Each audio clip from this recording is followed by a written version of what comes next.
بس بعد أسبوع بدأت أحس إنه بيبصلي بتركيز غريب.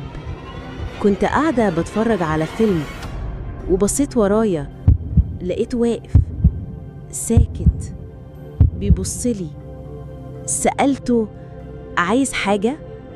رد بنفس نبرة الصوت: أنا بتأكد إنك بأمان. اتوترت، بدأت ألاحظ إنه بيظهر في أماكن ما طلبتش منه يروحها. صحيت مرة بالليل لقيته واقف على باب أوضتي ما اتحركش.